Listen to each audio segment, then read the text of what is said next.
kurang lebih. Ya. Oke, mungkin karena keterbatasan waktu kita pilih satu pertanyaan aja ya dari teman-teman yang di Zoom gitu.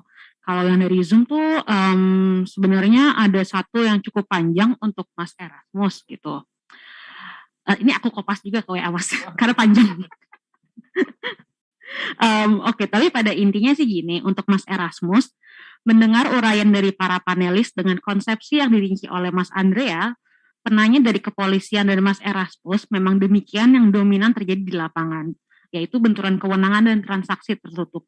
Sempat MA meneliti soal contempt of court dan dibuat naskah akademisnya yang diajukan ke pihak legislatif akan tetapi tidak mendapatkan respon. Sebenarnya hal yang identik pernah ada di Indonesia, khususnya Cirebon dengan istilah jaksa Pepitu. Sebenarnya bisa panjang diskusi ini, tapi singkatnya, adakah wacana atau ide RJ ini dibuat sebuah lembaga khusus dengan satu undang-undang, misal dalam undang-undang MA atau kehakiman sebagai paket yudikatif atau mahkamah, gitu Mas. Ini piknya. Ya, terima kasih banyak Mbak. Yang pertama bagi saya, kalau saya berpikir bahwa, setidaknya saya konsisten berpikir bahwa ini pendekatan, RJ itu pendekatan. Jadi karena dia pendekatan, bagi saya nggak perlu undang-undang, nggak perlu satu undang-undang khusus. Yang paling penting adalah ketika dia jadi mekanisme, nah mekanisme itu yang harus diatur. Bahwa kemudian mekanisme menggunakan RJ, kan yang paling penting kan bukan soal, mekanisme menggunakan RJ, no. Tapi yang dimaksud RJ, ketika dibumikan, bahasanya seperti apa. Saya kasih contoh misalnya ya, paling gampang gitu ya. Ketika kita bicara, ini sekarang kami sedang mencoba untuk membantu Kemenkumham untuk bikin pedoman pasal 14 misalnya. Untuk setidaknya pedoman itu, kami tahu sadar banyak batasan, tapi setidaknya pedoman itu untuk membiasakan aparat penegak hukum kita tahu bahwa ada mekanisme ini.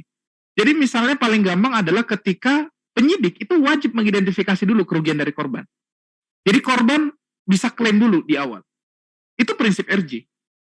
Gitu loh. Jadi dia tidak masalah kemudian 14 adalah mekanisme berdasarkan RJ, tidak. Tapi pasal 14 yang dimaksud dengan mekanisme RJ itu apa? Satu, harus ada identifikasi. Yang kedua adalah kalau jaksa mau menuntut pasal 14 dengan alasan RJ, nanti kan ada perdamaian begitu ya. Hasil perdamaian itu dijadikan syarat dari pidana percobaan bersyarat tadi. Jadi pidana percobaan syaratnya apa? Syaratnya itulah perdamaian itu.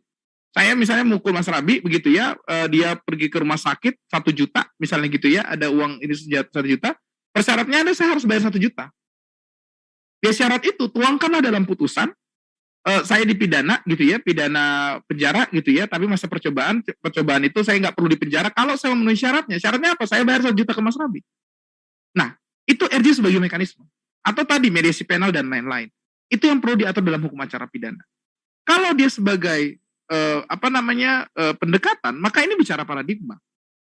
Sama seperti dulu ketika Belanda bikin KUHP Belanda, logika penghukumannya, pencelaannya ya logika pembalasan. Makanya dia mensyaratkan pidana itu, penjara itu sebagai bentuk dari pencelaan. Ya sama, tapi kan Belanda dalam KUHP yang kita baca sekarang kan nggak ada kan, bahwa KUHP ini adalah pembalasan begitu loh. Enggak. Jadi kita harus membiasakan ruang teoritis itu, ruang pendekatan itu terbuka. Karena kita nggak tahu ke depan ada apa lagi pendekatan baru begitu ya. Saya ngobrol sama Pak Bardanawawi Arif, profesor begitu ya, yang bikin RKUHP, dia bilang, Mas Eras harusnya namanya bukan restoratif justice. Apa Prof? Namanya harusnya Pancasila Justice. Berat lagi kan? Kita harus cari tahu dulu apa tuh Pancasila Justice gitu loh. Karena Pancasila adalah nilai-nilai luhur bangsa kita. Ya karena yang ngomongnya Prof Barda, saya memahami itu ruang pikir filosofis beliau sebagai seorang profesor. Tapi kita nggak tahu beberapa tahun ke depan mungkin itu yang akan kita bicarakan ketika kita sudah materialisasikan gitu ya. Kita sudah tahu apa bentuk dari Pancasila Justice itu. Tapi sementara kan restoratif justice. Dan apakah kemudian artinya semua hal harus restoratif? Saya merasa nggak juga. Jadi yang mengklirkan semua ini adalah ketika kita punya mekanismenya, begitu ya. Dan yang kedua adalah ketika memang cara gitu ya, cara bisnis prosesnya dari aparat penegak hukum kita memang mencerminkan hal itu. Itu yang kedua. Nah, yang terakhir yang bagi saya ini sebagai penutup saja, bagi saya begini, aparat penegak hukum kita memang sudah harus bicara dalam level, apalagi hakim ya. Tadi mungkin yang nanya hakim mungkin ya, atau jaksa begitu ya. Ketika saya ditanya apakah jaksa penegak hukum, dalam beberapa diskusi bilang bahwa ya hakim jaksa ini kan ahli hukum sebetulnya. Hakim jaksa atau orang-orang yang ada di ruang pengadilan itu sebetulnya ahli hukum, bukan lagi penegak hukum sebenarnya. Karena apa? Dia bicara tentang hal yang sangat filosofis. Dia bicara tentang pendekatan mencapai titik keadilan berdasarkan ketuhanan. Itu secara filosofi itu susah banget loh. Hirah-hirahnya putusan kan gitu ya, ketuhanan gitu ya.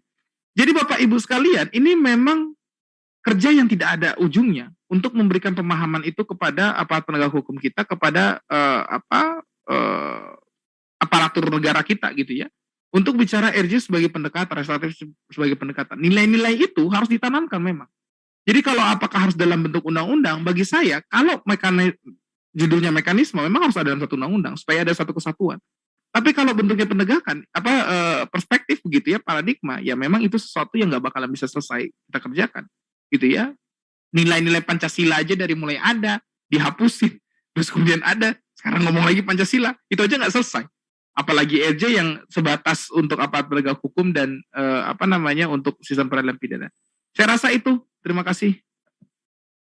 Oke, terima kasih Mas Eras, karena itu pertanyaan terakhir, jadi saya kira saya bisa menutup sesi ketiga. Saya ingin mengucapkan juga terima kasih kepada narasumber sesi ini, yaitu Mas Rabi dan juga Mas Eras. Ini saya kembalikan ke MC, mic-nya. Terima kasih.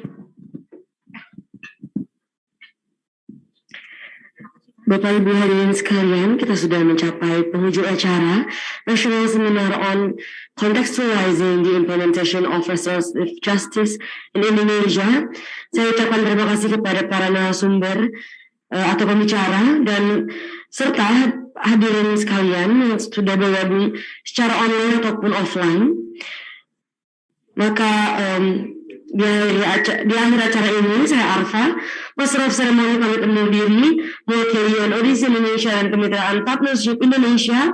Stay bold, stay gold. Terima kasih, selamat sore.